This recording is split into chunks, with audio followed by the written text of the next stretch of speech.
Assalamualaikum warahmatullahi wabarakatuh. Pemirsa podcast Bapakes Semarang.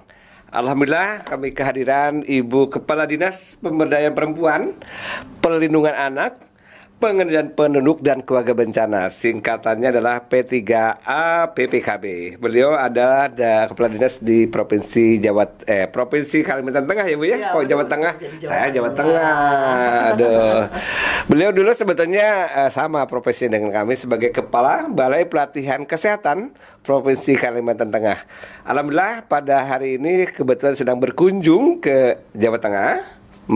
Apa namanya studi banding atau apa sana? Ya, studi Bandung ya dengan P3A PPKB panjang sih. Apa kabar Bu? Baik, sehat. Alhamdulillah. Ya kalau kesini harus sehat ya Bu ya. Ya iyalah, kalau nggak sehat kan nggak boleh masuk. Bu, terima kasih bisa hadir di tempat ini. Sengaja kami undang karena biasanya udah ketemu daring aja Bu ya. Jadi kami akan bertanya bagaimana kesan Ibu selama jadi Kepala Bapelkes Kalimantan Tengah kemarin Bu. Berapa lama Bu di sana Bu? Kelihatannya lama saya lihat. Lama banget. Terima kasih Pak Asep. Ini kesempatannya luar biasa. Yang pertama bahwa saya sangat bersyukur bahwa diberi kesempatan untuk bertemu lagi. Alhamdulillah bisa ketemu langsung ya. Baik, luar biasa. Ketua ABI. ABI itu Asosiasi Bapelkes Indonesia. Bukan Umi. Ya, Asosiasi Bapelkes Indonesia. Saya sebenarnya di Bapelkes cukup lama. Lama ya? Jadi mulai dari tahun 2014 Januari ya, saya ingat 17 Januari 2014 sampai dengan kemarin itu berakhirnya pada saat pelantikan yang resmi selain PLT 2021 ya? 2021 ya, 2021. Tepatnya bulan apa Bu? Bulan Juli. Juli, berarti sudah setahun lebih ya? Iya. Di Bapelkes banyak belajar. Iya, banyak belajar ya. Karena tempat orang belajar. Betul. Jadi karena tempat orang belajar. Tempat pembelajaran. Saya selalu mengatakan ke teman-teman dulu di sana bahwa segala sesuatu yang kita lakukan, karena kita juga ada pelayanan publik, maka segala sesuatunya harus prima. Harus prima. Nah ingat. Yang pertama. Harus prima. Dan dimulai dari diri sendiri. Nah, harus mulai dari diri sendiri loh. Pada saat kita mau memberi contoh ke yang lain, termasuk staf kita, termasuk peserta pelatihan, maka segala sesuatunya itu harus prima. Kemudian juga segala sesuatunya berbau edukatif ya. Edukasi. Ini contoh-contoh sederhana saja bagaimana disiplin kehadiran. Kemudian loyalitas ya. Dan tentu saja karena di situ adalah pembelajaran, teman-teman yang berkaitan langsung dengan proses pembelajaran juga harus senantiasa kompeten. Di bidangnya. Ya. Baik Bu. Selain Kepala Bapelkes Kalimantan Tengah juga beliau pengurus ABI dulu. Ibu di ABI sebagai apa aja Bu? Ibu berapa periode ya? Tiga kepengurusan ya? Tiga kepengurusan nggak salah. Pertama sempat jadi bendahara. Wah, banyak uang. Megang uang ABI. Iya. Kemudian jadi sekretaris. Sekretaris 2 kali ya. Ya, minum dulu Pak. Aku jadi ingin minum terus nih. Agak batuk juga jadinya. Insya Allah sehat lah ya. Jadi bukan 3 kali kepengurusan kan Ibu? Saya lupa berapa kali. Yang pasti bahwa yang terakhir aja lah sebagai apa Bu? Sekretaris ya? Oh sekretaris. Cocok dengan gayanya ya. Seorang sekretaris kan harus cantik. Pasti. Saya bukan ganteng. Iya. Nah Ibu, sekarang Ibu menjadi Kepala Dinas P3A. Iya, intinya ada perlindungan anak, pemberdayaan perempuan Bu ya, gitu. Kemudian penanggulangan dan keluarga bencana ya Bu ya. Penanggulangan penduduk dan keluarga bencana.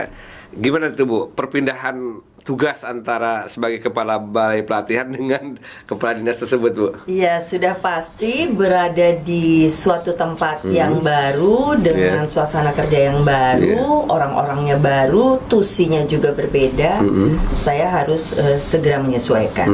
Jadi kalau Pak Asep saat ini kita kan harus berakhlak. Iya, berakhlak. Salah satu dari berakhlak itu kan harus segera menyesuaikan. Betul. Nah, ini berakhlak ini sekarang kewajiban Bapelkes untuk meningkatkan CPNS. Selain teman-teman yang PNS itu didorong untuk berakhlak. Itu ada kitab P2K ASN itu. Oh iya. Jadi ada nilai khusus. Itu ya pusatnya di sekjen itu dikelola langsung karena sifatnya adalah pengembangan kompetensi ASN. Nah, di mana ASN Kemenkes itu diarahkan untuk itu. Tapi semua berakhlak itu harus ini seluruh ASN Ibu. Ya. Jadi bagaimana Bu ininya apa yang terasa mungkin apakah gap, apakah suatu yang baru, suasana yang baru di dinas yang baru itu Bu? Tapi Ibu bicara di mobil tadi tantangannya banyak Ibu ya? Ya benar. Jadi sebenarnya pemberdayaan perempuan, perlindungan anak, pengendalian penduduk dan keluarga berencana. Kalau bilang pemberdayaan perempuan berarti kita bicara gender. Betul. Yang pertama. Kemudian kalau perlindungan perempuan, perlindungan anak, pemenuhan hak anak itu banyak yang dibicarakan Pak. Termasuk saat ini juga kita diperhadapkan dengan masalah kekerasan baik itu fisik maupun psikis. Sekarang sedang ramai di mana-mana ya. Iya. Kalau dikatakan kan itu seperti fenomena gunung es. Iya. Di atasnya nampaknya dikit, di bawahnya ternyata banyak. Tapi sekarang bukan sedikit lagi Bu, banyak. Berarti atasnya tambah banyak kan? Begitu kan Bu? Bukan begitu. Karena sekarang dari Kementerian PPPA termasuk juga semua provinsi Indonesia sampai kabupaten kota. Kita berupaya untuk mempromosikan, mengedukasikan dan juga memberi kesempatan seluas-luasnya kepada masyarakat untuk berani bersuara. Jadi fenomena gunung es tadi pelan-pelan mulai dihancurkan Pak. Orang sudah mulai berani untuk menyampaikan. Jadi, bukan masih fenomena gunung es. Masih, tapi mulai berkurang. Udah mencair, tapi menjadi ini. Jadi sudah mulai berani untuk orang bicara berani untuk mengadu. Kalau dulu kan mungkin dianggap aib. Kalau ada saudaranya yang malu-malu lapor begitu ya. Nanti dianggap aib. Kalau sekarang sudah berani. Nah Ibu, perkiraan kasus terkait dengan yang harus dilindungi anak tersebut di Indonesia maupun di Kalteng gimana Bu? Tadi saya sudah sampaikan bahwa dari hari ke hari kelihatan semakin banyak Pak ya. Karena kita juga menyiapkan media untuk tempat mereka melaporkan. Jadi bukan hanya langsung ke UPT, karena sekarang Dinas P3 PPKB bukan lagi fungsi koordinasi saja, tapi juga fungsi pelayanan. Pelayanan juga ya, langsung UPT, baik itu di provinsi maupun kabupaten kota. Nah, mereka berani untuk menyampaikan sehingga kasus-kasus itu nampak banyak. Pak. Banyak ya. Bahkan satu kasus itu bukan berarti satu korban. Oh gitu. Jadi contohnya pelecehan seksual. Yang rame kan seperti kalau di tempat kami ada kasus yang di perkebunan sawit misalnya. Satu kasus terdiri dari sekian korban. Jadi penanganannya tidak mudah. Kami ada sebenarnya di pendampingan nantinya. Jadi kami memiliki tenaga-tenaga profesional, terutama di situ psikolog klinis yang akan memberi. Nah kami di sini ini Bu, mengadakan pelatihan psikologi klinis loh Bu. Bisa kerjasama dengan Bapelkes Semarang, karena Bapelkes Semarang itu kemarin dapat tugas untuk melatih psikolog klinis Bu. Dalam hal apa Pak? Iya, dalam segi itu dari mulai terapi dan sebagainya diajarkan kalau tidak salah di sana. Jadi karena kan masuk di salah satu jabatan fungsional tenaga kesehatan Ibu. Iya. Nah kembali lagi Bu, terkait dengan perlindungan anak yang sekarang adalah perundungan Bu ya. Perundungan tuh gimana tuh Bu menurut Ibu? Kaitannya dengan pembulian, bully biasanya ya. Bullying. Kadangkala di rumah sendiri bisa loh Pak terjadi pembulian dari orang tua ke anak atau dari saudaranya ke saudaranya yang lain, yang kita nggak sadari itu sebenarnya akan berdampak ke masalah psikologi dari anak tersebut. Iya, malah nanti bahkan ada anak yang sampai nggak berani masuk sekolah. Nah, itu ya. Atau tiba-tiba jadi pendiam, tidak mau berteman di rumah saja. Nah, itu hal-hal begitu kan memerlukan trik-trik tersendiri dari tenaga profesional yang saya katakan tadi, psikolog klinis, untuk bisa mengeksplor, kemudian juga melihat kondisinya, apakah perlu pendampingan dengan metode yang bagaimana gitu. Kemudian ini Bu, Ibu katanya bekerja juga di bidang penanggulangan penduduk. Bukan penanggulangan penduduk, Pak. Kependudukan. Pengendalian penduduk. Oh, pengendalian penduduk. Kalau penanggulangan itu penanggulangan bencana kali. Oh gitu. Istilahnya pengendalian penduduk ya. Iya. Dan keluarga berencana. Betul. Jadi dua hal yang sama di dalam itu ya, Bu. Satu kementerian itu ya. Ya, jadi begini. Kalau boleh dijelaskan sedikit, kementerian yang tempat kami berurusan itu adalah Kementerian PPWA. Kemudian Kemendagri, di situ ada Dirjen Bangga. Nah, kemudian ada lagi yang lembaga non kementerian seperti BKKBN. Kemarin saya ketemu sama Pak Dirjen Bangga kemarin. Ada pertemuan Hakli. Nah, pengendalian penduduk dan keluarga berencana yang dilaksanakan di kantor kami itu berbeda dengan yang dilakukan. Jadi tidak overlap dengan, tidak sama dengan yang dilakukan oleh BKKBN. Oh, begitu. Kalau BKKBN kan ada mencari akseptor, kemudian juga menyediakan kontrasepsi dan lain-lain. Iya. Nah, di kami dan terakhir mendapat amanah untuk menanggulangi stunting katanya kan BKKBN. Nah, stunting itu ada di kami, Pak. Ada juga di Ibu. Iya. Kan iyalah. Tapi di sana ada BKKBN juga provinsi. Perwakilan ada. Jadi berbeda ya. Iya. Kalau perwakilan kan dari Jakarta, vertikal kan. Dia hanya melaksanakan apa yang program dari pemerintah pusatnya. Itu berbeda dengan yang di kami. Jadi kami di situ tadi Bapak katakan stunting, benar sekali. Kemudian masalah perkawinan usia anak itu juga menjadi masalah besar masih. Kita tahu bahwa Indonesia itu nomor 2, Pak, sedunia untuk yang perkawinan usia anak, Pak. Oh gitu? Iya. ASEAN kita nomor 8. ASEAN 8. Kalteng masih tinggi nih, nomor 5. ASEAN nomor 8 atau kecil? Kan jauh. Nomor 1 mungkin ASEAN ya? Enggak. Kita nomor kebalik. Nomor 2 yang tadi yang dunia yang nomor 8. Oh gitu ya. Jadi Kalteng itu nomor 5, Pak. Waduh. Tadinya nomor 2 loh, Pak. Se-Indonesia coba perkawinan usia anak. Kami tidak sebut perkawinan dini ya, karena si Dini udah lama menikah. Oh gitu. Jadi kita perkawinan usia anak. Maksudnya kalau dini kan kita nggak tahu batasnya berapa sih, tapi kalau anak itu ada undang-undang. Oh begitu ya.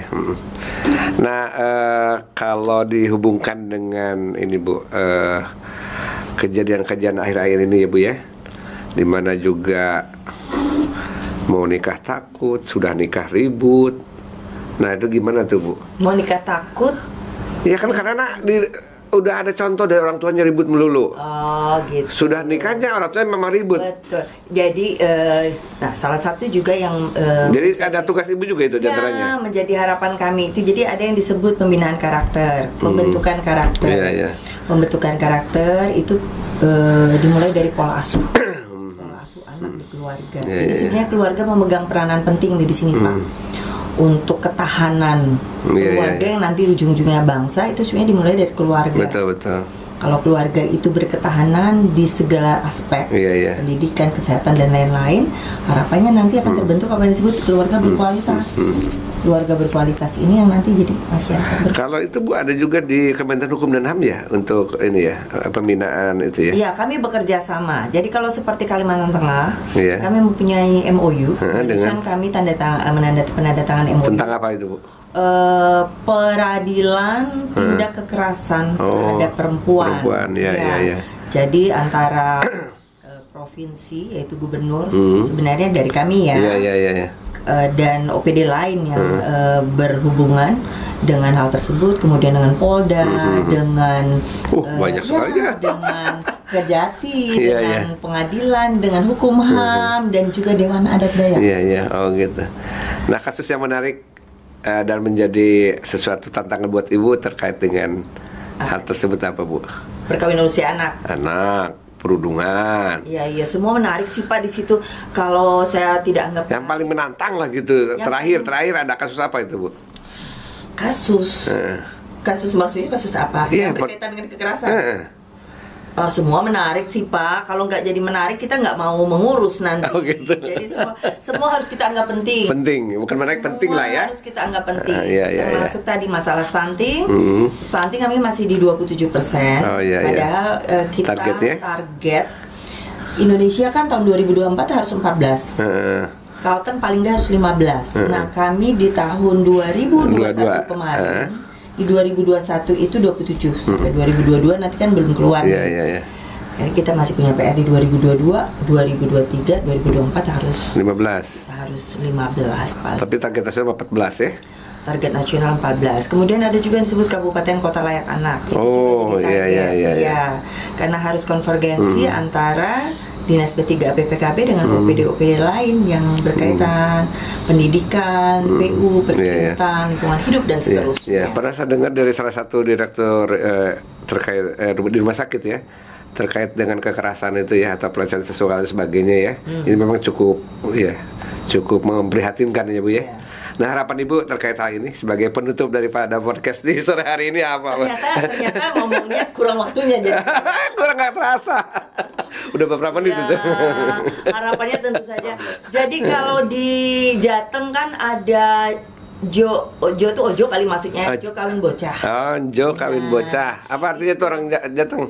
Jangan menikah di usia anak gitu ya. Karena perkawinan di usia anak itu akan berdampak banyak sekali. Anak itu secara fisik maupun psikis belum siap.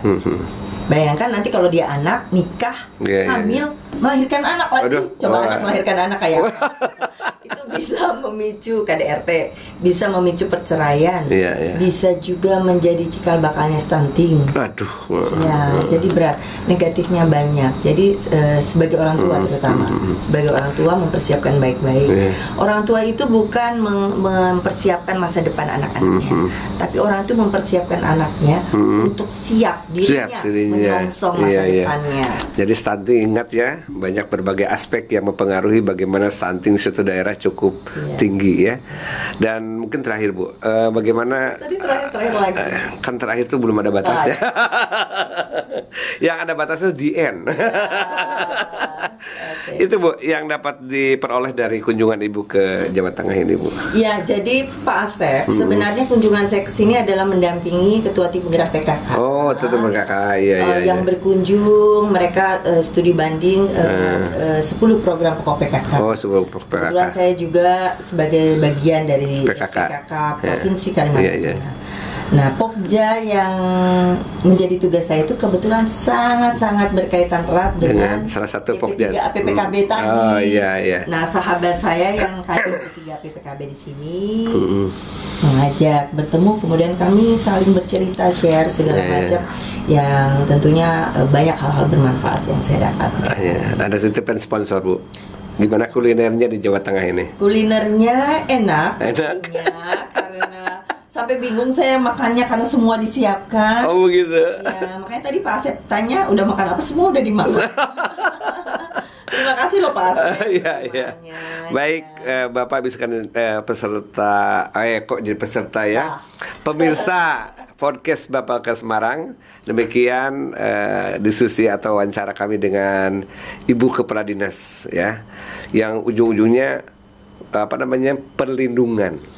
Ujung-ujungnya keluarga berencana. Ternyata banyak sekali tugas yang harus dikelola oleh Ibu. Terima kasih Bu, ada waktu ke sini. Mudah-mudahan silaturahmi kita tetap berjalan. Selamat berjumpa kembali di podcast Bapak ke Semarang yang akan datang. Terima kasih. Terima kasih. Selamat sore.